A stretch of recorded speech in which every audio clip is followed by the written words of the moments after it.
పోతన భాగవతము కూర్మావతారం లక్ష్మీదేవి హరిని వరించుట.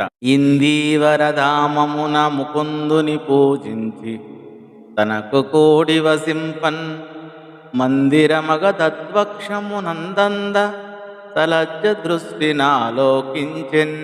లక్ష్మీదేవి పూల మాలతో మోక్షదాయకుడై విష్ణువును వరించింది.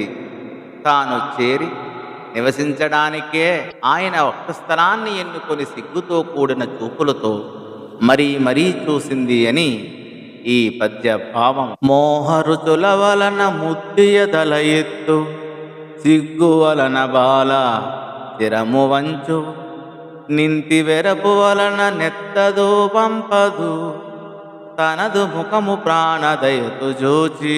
ఇందిర పెళ్ళుబిగిన ప్రేమతో తల ఎత్తింది, కానీ మొలకలెత్తిన సిగ్గుతో తల వంచింది.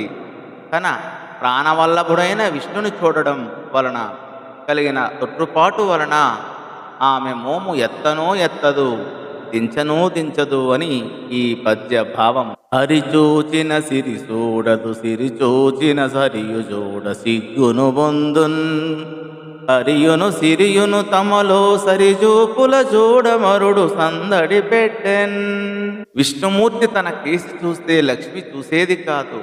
లక్ష్మీదేవి తనని చూస్తే విష్ణువు చూడడానికి సిగ్గుపడేవాడు.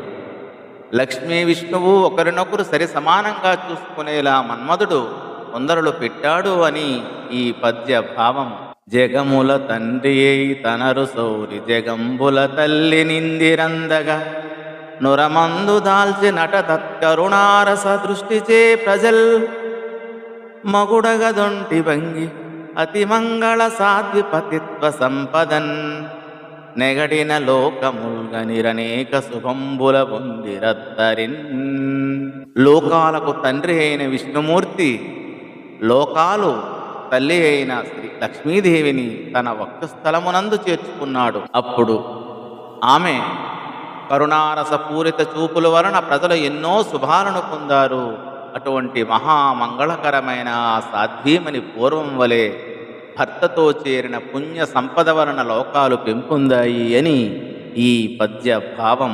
ఇలా లక్ష్మీదేవి వరించి విష్ణువును చేరబోతున్న సమయంలో కడలిరాజు అయిన సాగరుడు అల్లుడైన విష్ణుమూర్తికి తనలో ఉన్నట్టి కౌస్తభం అనే అమూల్యమైన రత్నాన్ని కానుకగా ఇచ్చాడు. దానిని తన వక్షస్థలం మీద విష్ణువు ధరించాడు. అప్పుడు ఆ ఆదిలక్ష్మి శ్రీవత్సము, కౌస్తుభము, వైజయంతిమాల, ముత్యాల హారము మొదలైన